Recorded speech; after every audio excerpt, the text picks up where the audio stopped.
నమస్తే, నేను సిరి.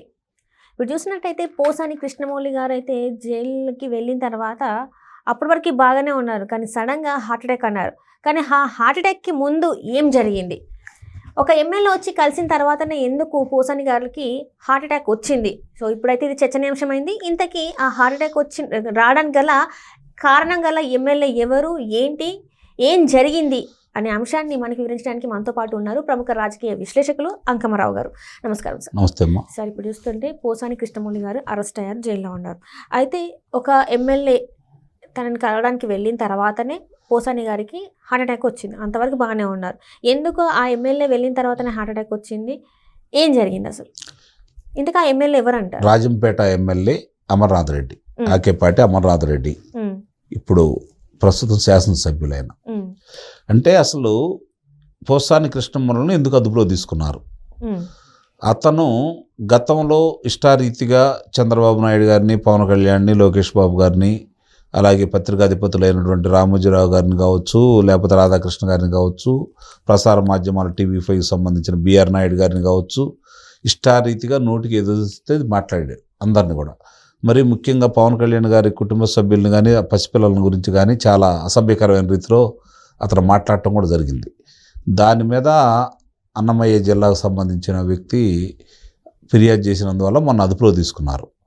ఇప్పుడు దానికి తోడు ఇంకో 14-15 అతని మీద అభియోగాలు అయితే మోపబడ్డాయి. గతంలో ఆ ప్రభుత్వం నిర్లక్ష్యం చేసి పట్టించుకున్నందువల్ల ఇప్పుడు వీళ్ళందరూ వచ్చి అతని మీద అభియోగాలు మోపుతున్నారు. ప్రస్తుతం అయితే నరసరావుపేట పోలీసులు అతన్ని అదుపులో తీసుకుంటున్నారన్న సంగతి కూడా తెలిసింది విచారణ నిమిత్తం. ఇవన్నీ కూడా దృష్టిలో పెట్టుకుంటే అతను మొన్న నాకు సంబంధించినంత వరకు నేను ఏది మాట్లాడినా అది సజ్జల రామకృష్ణారెడ్డి గారు రాసి పంపించింది, నేను మాట్లాడేవాడిని. స్క్రిప్ట్ వచ్చింది, దాన్నేమో వాళ్ళ అబ్బాయి సజ్జల భార్గవరెడ్డి దాన్ని సరిచూసుకొని చేర్పులు మార్పులు ఉంటే చేసుకొని అతను ప్రచురణ చేసేవాడు అని చెప్పని ఆయన చెప్పడం కూడా జరిగింది. అంటే ఇప్పుడు అటు తిరిగి ఇటు తిరిగి చివరికి ఇప్పుడు మీరు చూడండి, ఈ భూ కుంభకోణాలు కావచ్చు, లేకపోతే ఏదన్నా చాలా విషయాలకు సంబంధించింది కావచ్చు, మరి మద్యం కావచ్చు, లేకపోతే ఇసుక కావచ్చు, ఇవన్నీ చూసుకుంటా ఉంటే చివరికి అన్ని వేళ్ళు సజ్జల రామకృష్ణారెడ్డి కళ్ళే చూపిస్తూ ఉన్నాయి.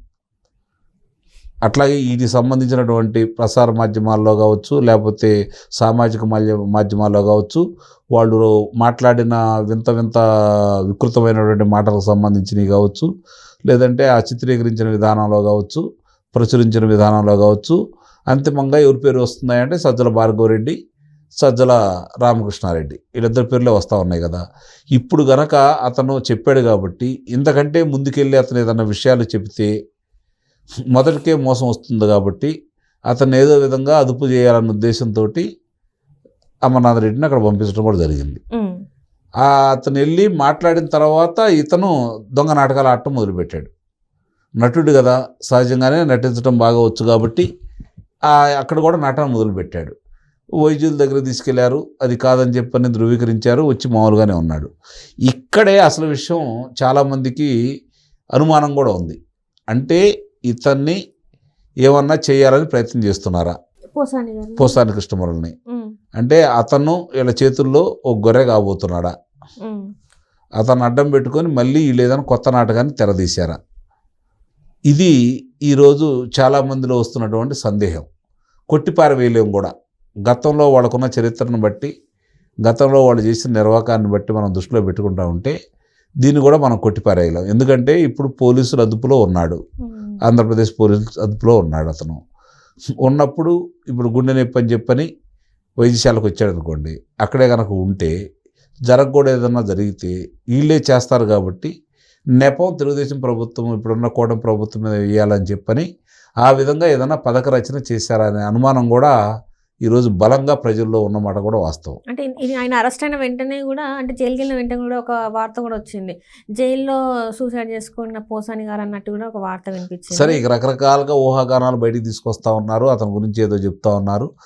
ఇన్ని చేస్తున్నారు కాబట్టి ఇప్పుడు వరకు చేసినవన్నీ దృష్టిలో ఉంచుకొని వాళ్ళ మీద అనుమానాలు బలంగా ఏర్పడటానికి గతంలో వాళ్ళు చేసినటువంటి కార్యక్రమాలన్నీ దృష్టిలో ఉన్నాయి కాబట్టి ఇక్కడ కూడా అలా చేయొచ్చా అంటే ఒక్కొక్క అభియోగాలను బయటకు వస్తున్నాయి కాబట్టి దాని నుంచి దృష్టి మరచడం కోసం.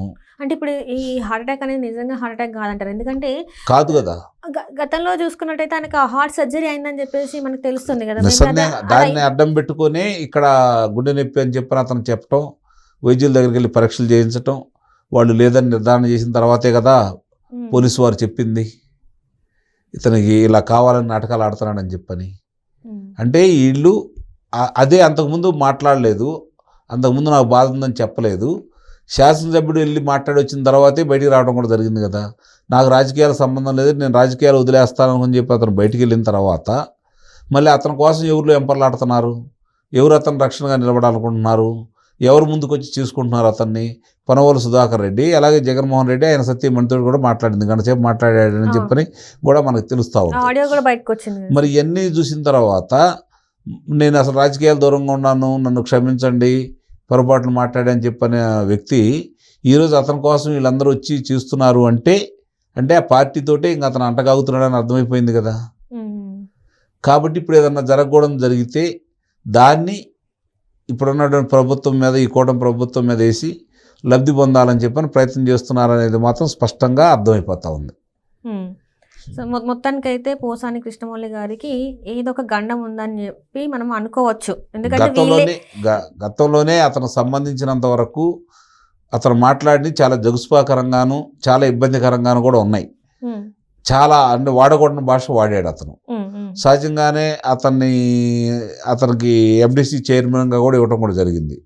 దానికోసమే మాట్లాడా, లేకపోతే డబ్బుల కోసం మాట్లాడా, ఇంకేమన్నా ఆశ చూపించారనేది త్వరలో విచారణలో ఏదైతే బయటకు వస్తాయి, ఏదైతే దాచేది కాదు, దాగవు కూడా. అంటే ఇక్కడ ఒకటి 2 వర్షన్స్ వినిపిస్తున్నాయి సార్. ఒకటేమో అసలు పోసాని గారు ఏం చెప్పలేదని ఒక వార్త వినిపిస్తుంటే, పోసాని గారు మొత్తం అన్నిటినీ ఒప్పుకున్నారని చెప్పేసి ఇంకో వర్షన్ వినిపిస్తుంది. మరి ఒప్పుకున్నారా, అసలు ఒప్పుకోలేదా ఏంటంటే? అంటే అంతిమంగా న్యాయమూర్తి ముందు వాళ్ళు పొందుపరిచే అతని నివేదికను బట్టి అతని మీద ఏమేమి విచారించారు, ఆ విచారణ అతను ఏం చెప్పాడని ఆ నివేదిక ఇచ్చేదాన్ని బట్టి ఆధారపడి ఉంటాయి ఇవన్నీ.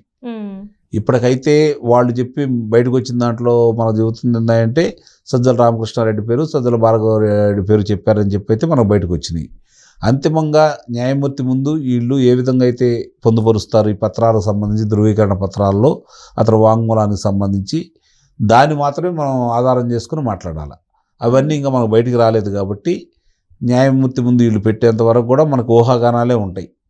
అంతే తప్ప అతను ఏం చెప్పాడు, ఏం చెప్పలేదు, ఎవరి గురించి చెప్పాడు, లేదా సజ్జల రామకృష్ణారెడ్డి గురించి చెప్పాడా, భార్గవరెడ్డి గురించి చెప్పాడా, జగన్మోహన్ రెడ్డి గురించి చెప్పాడా, లేకపోతే వేరే వాళ్ళ గురించి చెప్పాడా, ఇవన్నీ బయటికి రావాలంటే మాత్రం నిస్సందేహంగా ఈ విచారణలో సంబంధించి న్యాయమూర్తి ముందు వాడు పొందుపరిచేంత వరకు కూడా వాస్తవాలు అయితే మనకైతే అర్థం కాదు.